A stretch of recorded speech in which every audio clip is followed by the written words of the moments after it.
Bismillahirrahmanirrahim. Wa sallallahu ta'ala ala sayyidina Mawlana Muhammadin wa sallama tasliman. Assalamu alaikum wa rahmatullahi wa barakatuhu, chers frères et sœurs.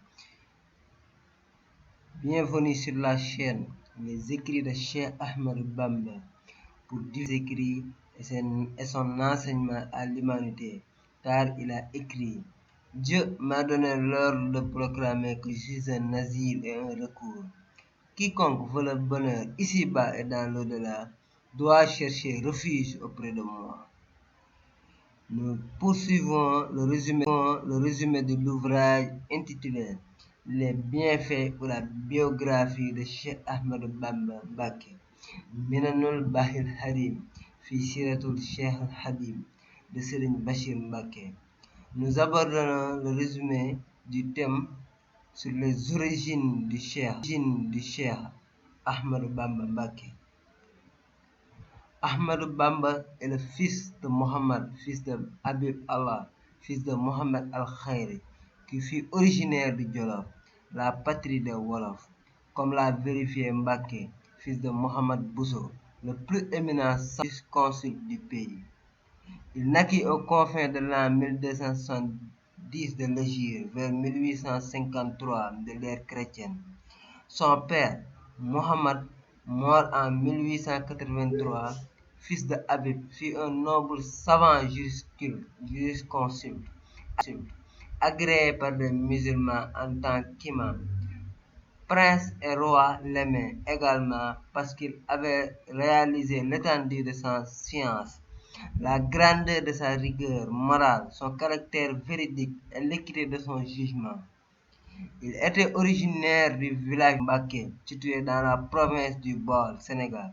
Ce village fut construit par son grand-père Mohammed, mort vers 1802, qui installa certains de ses enfants.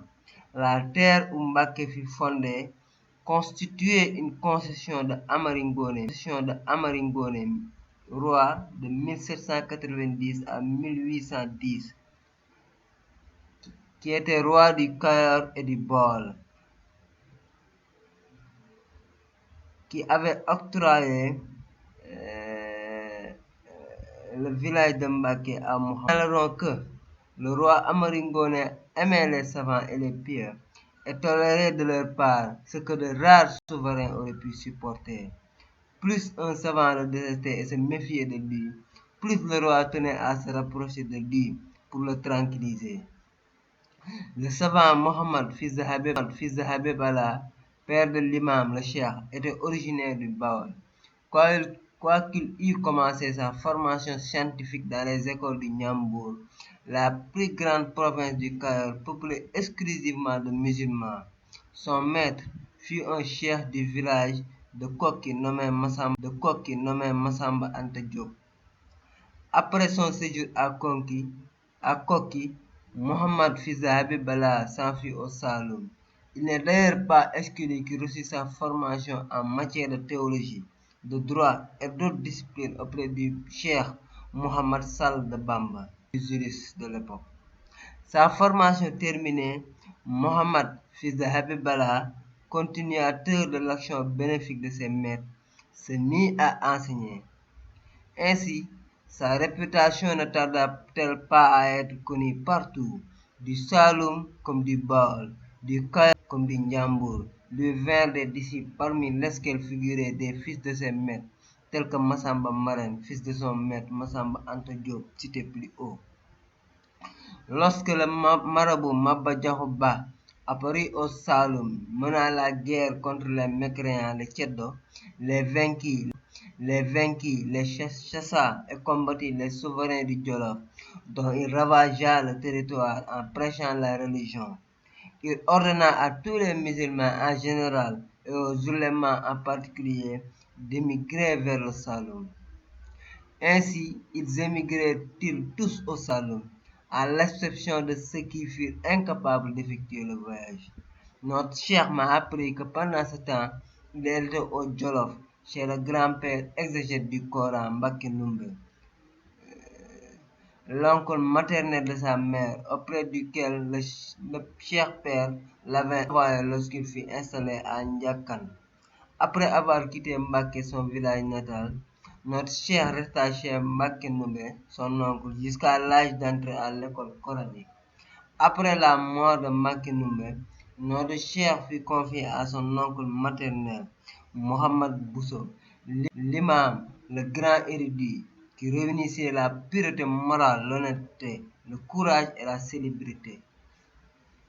Le cheikh resta chez Mohamed Bousso jusqu'à l'arrivée du conquérant Maba, qui assujettit les souverains du Jolof et demanda aux musulmans de ce pays de choisir un confiance et remplissant les conditions nécessaires pour donner la fatwa, les lois, et assurer la direction spirituelle des musulmans.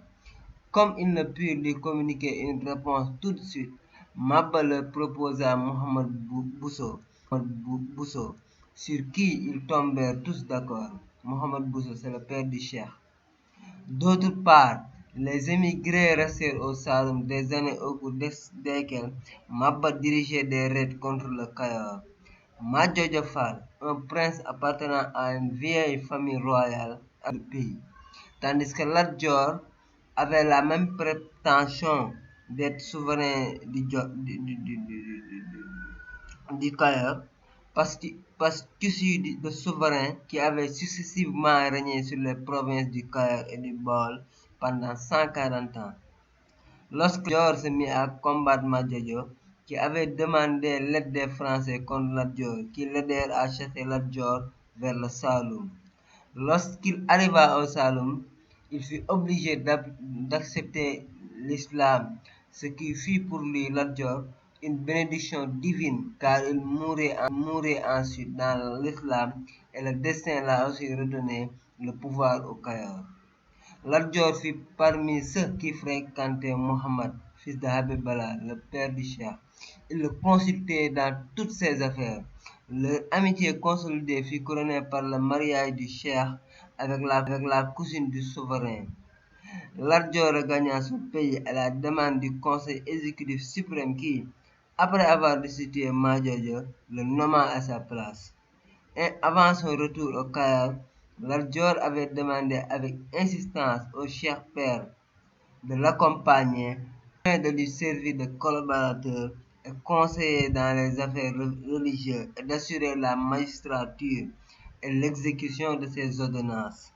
En effet, nul ne jouissait de la confiance du souverain comme ce cheikh. C'est le- euh, Ce cheikh, c'est de Cheikh Ahmed Bamba. Ayant examiné la demande de Lat Dior, le cher père la trouva conforme à son devoir de donner des conseils en matière de religion et en espérant une grande récompense. Certes, que Dieu guide un seul homme sur la voie droite grâce à toi, est mieux pour toi que les biens les plus chers. Aussi partit-il avec Lat Dior qui lui octroya une terre appelée Patar et située entre Koki Gui et Kilmaha, la demeure du souverain. Celui-ci fixa pour les chefs des heures desquelles il exerçait la magistrature. Il passait le reste du temps dans son village de Patar pour cultiver son champ, instruire ses disciples et donner des fatwas à ceux qui les sollicitaient. Notre cher vivait chez son père durant ces circonstances. Le cher avait toujours conservé son cœur en état de pureté et que sa mère Jaratullah, voisine de Dieu, Mariam, en l'allaitant, l'avait imprégné des principes de la religion.